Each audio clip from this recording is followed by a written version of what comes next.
Get a dog, they said. It'll be fun, they said. What they didn't say is it would be more than fun. It would be the greatest thing I ever did, the most good I ever did, but the hardest thing I ever did. I was sitting in a body positivity workshop. It was a class requirement that we attend one that semester. They were talking about thinking of your body as a vessel, looking past what it looks like and appreciating your body for what it allows you to do. The moderator gave the example that she was proud her body allowed her to cook because she loved sharing food with others. As they're going around the room, they get to me. They said, "Logan, what's one thing that your body does that you're proud of?" After listening to what everyone else said, I finally say mine.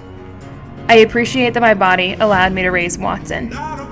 It's July 22nd, 2016.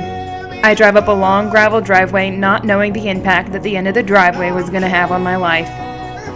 There he was, 12 pounds of the cutest and scariest thing I had ever seen.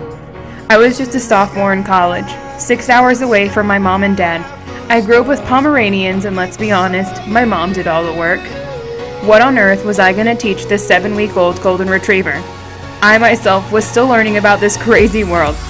I guess what I really should have asked myself was what on earth this 7-week-old, 12-pound ball of unconditional love was going to teach me. Me and Watson would spend the next 16 months growing together. As I would teach him and he would learn, he would teach me as well, and I would learn. I learned that I didn't have to come first. Whenever I made plans before, I would make plans and I would go and do. With Watson, it was much different.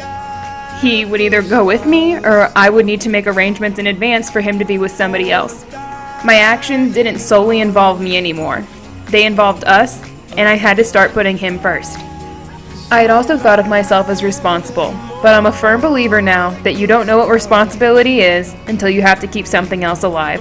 Watson cried through the night the first week I had him. We went out 2 or 3 times a night, and a few times we were taking midnight baths because we didn't always make it outside. And this didn't stop when he grew up.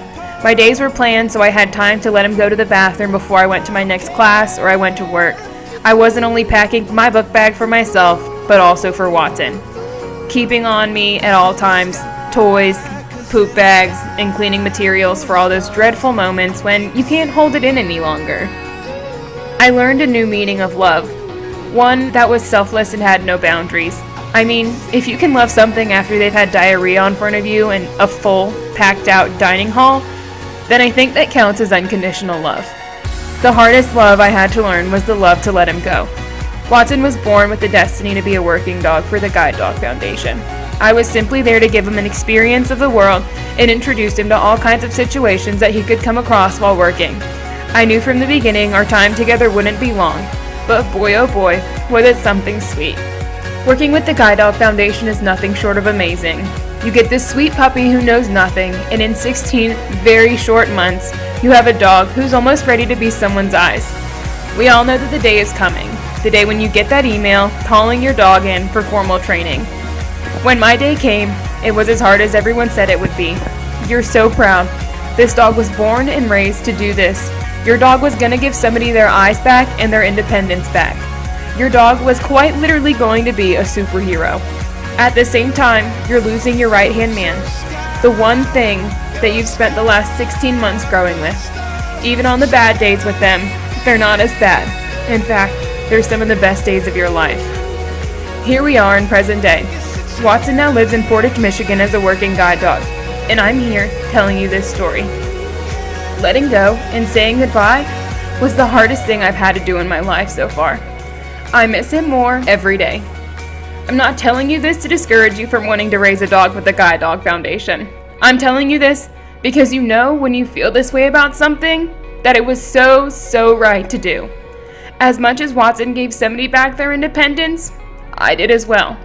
Because a part of me will always be with that smiley golden boy leading the way for his new right-hand lady.